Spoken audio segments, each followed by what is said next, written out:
আমরা তাহলে একটা পাল্টা প্রশ্ন করতে পারি, আওয়ামী লীগের সময় দায়িত্ব পালন করা সচিবরা কিছুটা এদিক সেদিক করে প্রায় সবাই এখনো পদে কেন আছে? আমরা তো আওয়ামী পন্থী, ওরা কিভাবে পদে আছে? কেন তাদেরকে পদে রাখা হয়েছিল? দীর্ঘদিন আমরা আলাপ করেছি, শেখ হাসিনার আশীর্বাদ ছাড়া একজন সচিব হতে পেরেছেন, সচিবের দায়িত্ব পেয়েছেন? ডিলটা কি তাদেরকে ক্ষমতায় রাখার জন্য? এসব প্রশ্ন আসবে এবং নির্বাচনের আগে এইসব সচিবকেও সরাতে হবে, নাকি এসব সচিব রাখা হয়েছে যাতে নিউট্রাল ধরনের কেউ না আসে? আওয়ামী লীগের সচিব বেশি কথা শুনবে কারণ ভয়ে আছে? আমি জানি না, অনেক আলোচনা আছে এবং আমি একমত জনাব নাহিদ বা আসিফের সাথে যে বিএনপি পন্থী যেসব মানুষজনকে মনে করেন যে নির্বাচনের জন্য বাধা হতে পারে, তাদের প্রত্যেককে নির্বাচনের আগে সরকার ফায়ার করুক। বিএনপি মহাসচিব জনাব মির্জা ফখরুল ইসলাম আলমগীরের গতকালের বিবিসির সাক্ষাৎকারের পর রাজনীতির মাঠে বেশ খানিকটা চাপানুতর চলবে এটা ধারণাই করা যাচ্ছিল, কিন্তু রীতিমতো বোমা ফাটানো হলো এবং এই বোমার সবচেয়ে বড়টি ফাটিয়েছেন জনাব নাহিদ ইসলাম উপদেষ্টা। অন্য আরেকজন ছাত্র উপদেষ্টা জনাব সজীব ভুঁইয়াও কথা বলেছেন, ছাত্রদের অন্যান্য সংগঠনগুলো যারা আছে তাদের দিক থেকেও কথা বলা হয়েছে এবং আমি খুব স্পষ্টভাবে দেখতে পাচ্ছি জনাব মির্জা ফখরুল ইসলাম আলমগীরের বক্তব্যকে ঘিরে সংঘাত তীব্র হয়ে ওঠার আশঙ্কা দেখা যাচ্ছে। এটা প্রায় মোটামুটি নিশ্চিতভাবেই বলা যায় এবং যেভাবে প্রতিক্রিয়াগুলো এসছে সেই প্রতিক্রিয়া তার ইন্ডিকেশন বহন করে। প্রধান আলোচনার মানুষ হচ্ছেন আজ জনাব নাহিদ ইসলাম, না তার পুরো স্কেচ আসছে, আপনারা অনেকেই দেখেছেন, দেশের মিডিয়াগুলো সেটা পাবলিশ করেছে, এটা করারই কথা। সেটা নিয়ে আমি একটু প্রতিটা বাক্য পড়ে সেটা নিয়ে আমার বক্তব্য বলার চেষ্টা করব। তার আগে ছাত্ররা অন্যরা কি বলছেন, এবং খুব মজার ব্যাপার আজকে দ্য ওয়ে ওনারা সবাই প্রতিক্রিয়া দেখিয়েছেন, সেটা আদতে জনাব মির্জা ফখরুল ইসলাম আলমগীরের হাইপোথিসিসকেই প্রমাণ করে। তার আগে একটা ছোট্ট অফ টপিক, সেটা হচ্ছে জামায়াত আমির ডক্টর শফিক ওনার একটা বক্তব্য একই রকম, যে ছাত্ররা যদি ওখানে থেকে দল গঠিত হয় সেটা তাদের সরকার নিরপেক্ষতাকে প্রশ্নবিদ্ধ করবে, এই আলাপও করেছিলেন, কিন্তু তখন তার বিরুদ্ধে আবার এইভাবে প্রতিক্রিয়া দেখানো হয়নি যেটা এখন দেখানো হচ্ছে। যাই হোক, আমি ছাত্ররা কে কি বলছেন কয়েকটা কথা একটু পড়তে চাই। ছাত্র দুটো সংগঠন বৈষম্য বিরোধী ছাত্র আন্দোলনের সবচেয়ে সিগনিফিক্যান্ট দুজন জনাব সার্জিস আলম ইনফ্যাক্ট জনাব নাহিদের স্ট্যাটাসটা শেয়ার করেছেন, এরপর আবার কিছুক্ষণ পর লিখছেন নাহিদ ইসলামের আজকের পোস্টটা দিনে 3 বার করে আগামী 7 দিন পড়বেন, উনি প্রেসক্রাইব করেছেন আমাদেরকে, সবার প্রতি আহ্বান জানিয়েছেন। আমি অবশ্য নাহিদ ইসলামের পোস্টটা কয়েকবার পড়েছি, 3 বার তো পড়া হয়েছে, 7 দিন পড়বো কিনা জানি না।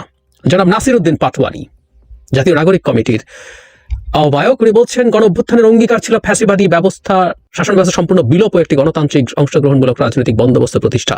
3 তারিখের লাখো জনতার সামনে নাহিদ ইসলাম সাহসিকতার সঙ্গে ঘোষণা প্রদান করেন। এখন বাস্তবে রূপ দেওয়ার সময় এসছে, গণপরিষদ নির্বাচন ইত্যাদি ইত্যাদি। পরে বলছেন জনগণের এই ঐতিহাসিক লড়াইয়ে কোনো রাজনৈতিক দল বা গোষ্ঠীর বাধা প্রদান মেনে নেওয়া হবে না, অবশ্যই জনগণের সকল ক্ষমতার উৎস এবং এই অভ্যুত্থানের মাধ্যমে সেই সত্য প্রতিষ্ঠিত। জনাব পাটোয়ারি তিনি অবশ্য সাম্প্রতিক সময়ে জিয়াবাদ মুজিববাদের সাথে মিলিয়ে বিতর্কে এসছেন, সেটা নিয়েও অনেকে কথা বলছেন, উনি মওদুদিবাদ বাদ দিয়েছেন অবশ্য।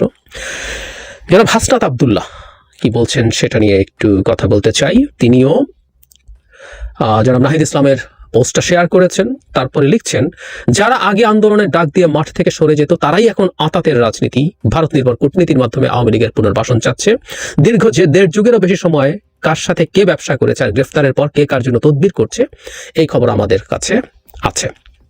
এটা মোটা দাগে বিএনপিকে ইন্ডিকেট করে বলা হচ্ছে। আমরা বুঝতে পারি, কেউ বলবেন যে বিএনপি গায়ে নেবে কেন না, যাই হোক আমরা অত থানাই পানাই না করে সহজ কথাই বলি, বিএনপিকে উদ্দেশ্য করেও বলছেন। এবং লাস্টে যে কার কে কি করছে না করছে, আসলে খবর অনেকেরই, অনেক খবর অনেকের কাছে আছে।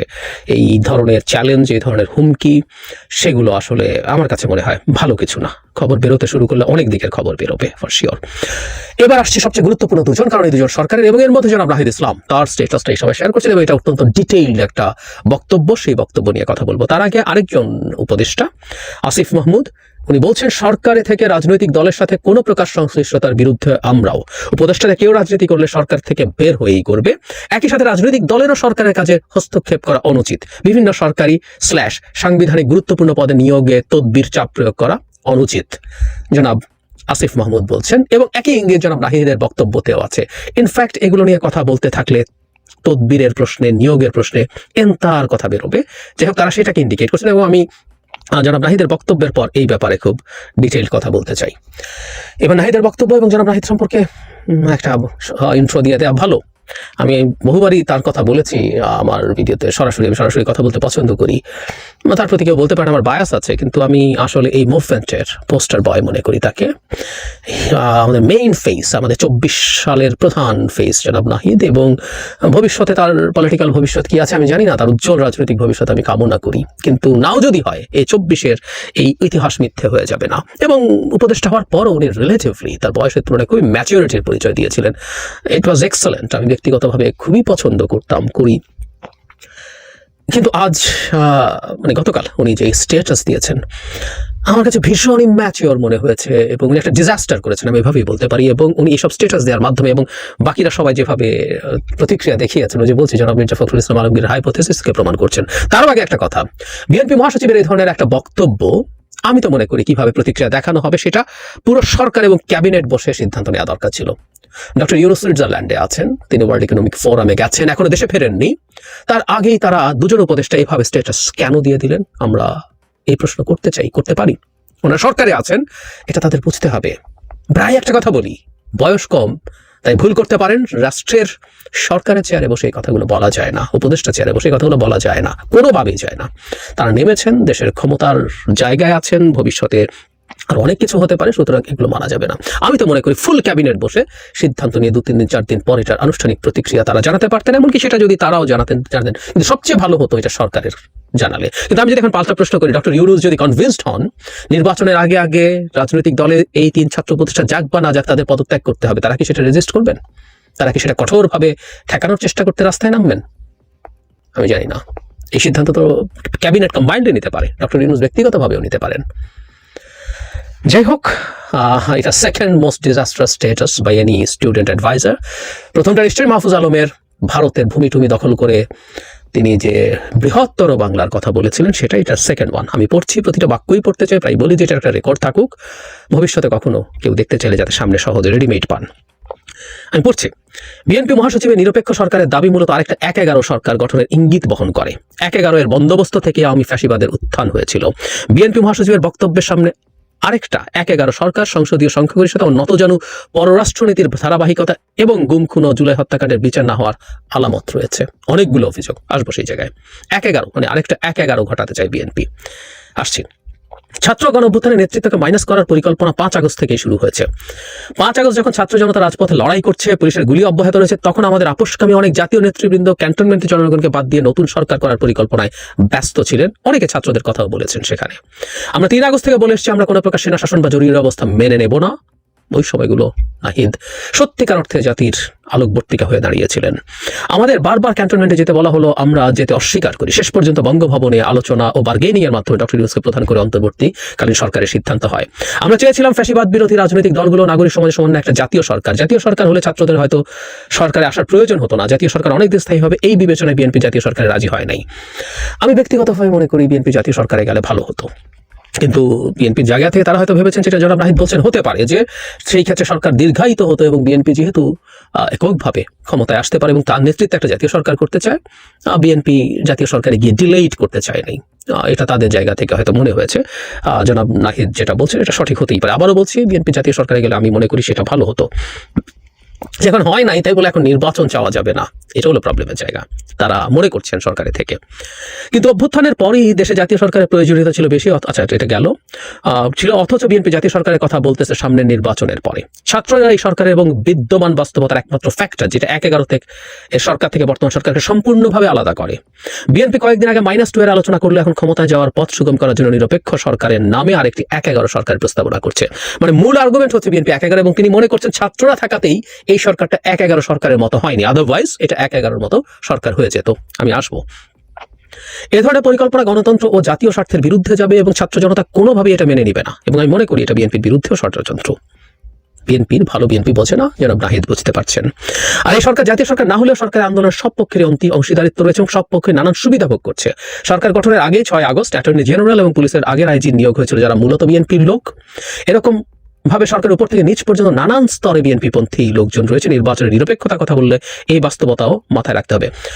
আমার কাছে খুব স্পষ্ট কথা আছে, বিএনপির পন্থী যেসব লোক যেখানে যেখানে আছে, সরকার নির্বাচনের আগে প্রত্যেককে ফায়ার করুক। বিভিন্ন জায়গায় তদবিরের কথা বলেছেন জনাব আসিফ মাহমুদও। আমরা তাহলে একটা পাল্টা প্রশ্ন করতে পারি, আওয়ামী লীগের সময় দায়িত্ব পালন করা সচিবরা কিছুটা এদিক সেদিক করে প্রায় সবাই এখনো পদে কেন আছে? আমরা তো আওয়ামী বন্ধুরা কিভাবে পদে আছে, কেন তাদেরকে পদে রাখা হয়েছিল? দীর্ঘদিন আমরা আলাপ করেছি, শেখ হাসিনার আশীর্বাদ ছাড়া একজন সচিব হতে পেরেছেন, সচিবের দায়িত্ব পেয়েছেন? ডিলটা কি তাদেরকে ক্ষমতায় রাখার জন্য? এসব প্রশ্ন আসবে এবং নির্বাচনের আগে এইসব সচিবকেও সরাতে হবে, নাকি এসব সচিব রাখা হয়েছে যাতে নিউট্রাল ধরনের কেউ না আসে? আওয়ামী লীগের সচিব বেশি কথা শুনবে কারণ ভয়ে আছে?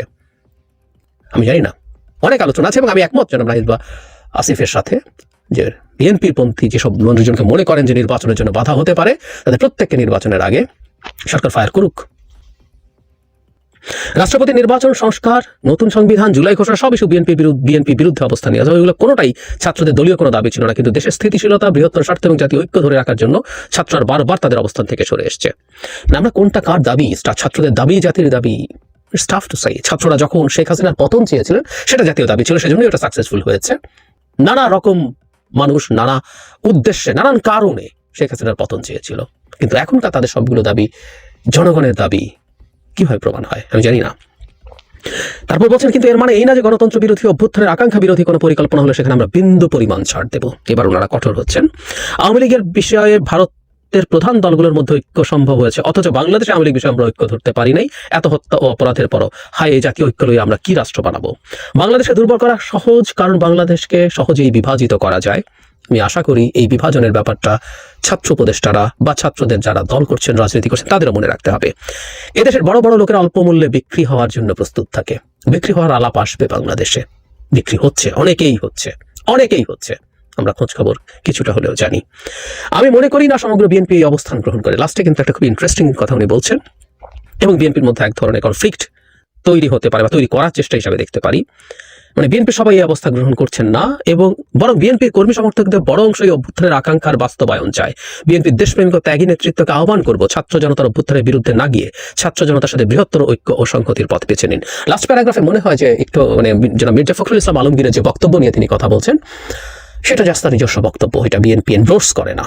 এটা তার কথা টোনে, এবং উনি তাদের প্রতি পাল্টা আহ্বান জানাচ্ছেন যাতে এই তারা যেটা চাইছেন, তারা এটাকেই অভ্যুত্থানের এক্সপেকটেশন বলছেন, সেটার বিরুদ্ধে যাতে না যায়।